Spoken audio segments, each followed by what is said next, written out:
Dahil sa mga pag-ulang dala ng habagat sa iba't ibang bahagi ng bansa, nakatutok ang mga lokal na pamahalaan at iba pang ahensya ng gobyerno para tiyakin ang kaligtasan ng mga residente. Napansin din ng ilang residente sa Las Piñas City ang mabilis na paghupa ng baha dahil sa mga proyektong kontrabaha. Yan ang ulat ni J.M. Thompson.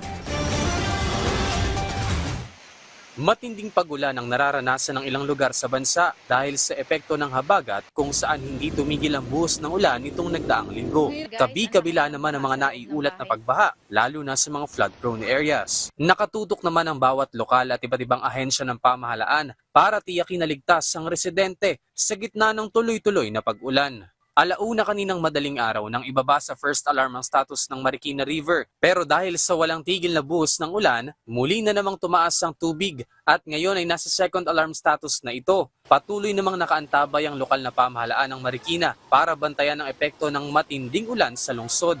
Nakatutok din sina Marikina City Mayor Maan Teodoro at Representative Marcelino Teodoro para magbigay ng tulong sa mga residenteng naapektuhan ng sama ng panahon. Tuloy-tuloy rin ang paglilinis ng lokal na pamahalaan sa ilang lugar para makatulong din sa mas mabilis na paghupa ng baha sa lungsod. Ang mga personnel natin ngayon ay hindi lang in full alert kundi talagang in motion na sila, no? Nakahanda naman lahat. Pati ang mga evacuation natin, yung protocol ay in place at lahat ng pati mga volunteer natin dito sa Marikina ay in place na rin. Tumutulong na sila, yung mga supplies natin. Ayon naman sa huling update ni Marikina City 2nd District Representative Attorney Miro Kimbo, tuloy-tuloy na ang operasyon ng dagdag na mobile pumps ng DPWH at MMDA para mailabas ang tubig baha sa Tumana Creek. Mababa na po yung ilog. Kitang-kita na po yung railing natin, yung sa ating road dike. At kita nyo po, tuloy-tuloy po yung pagpapump out ng ating mga non-tubig na nanggagaling sa Tumana Creek. Tuloy-tuloy lang po natin ito gagawin. Laki na nga po nakukonsumong gasolina pero kailangan po talaga.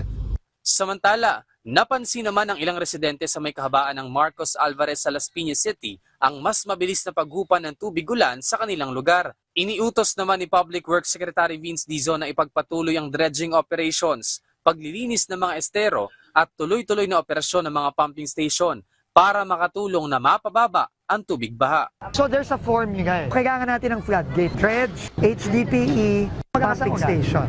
Last year, lampas tao ba sa G. Araneta? Kahit paano, hindi umabot sa gutter yung ulan. Just have to replicate in all areas. So it's possible.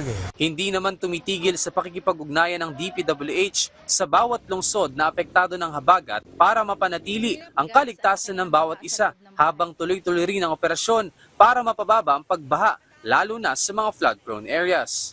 J.M. Thompson, para sa Bayan.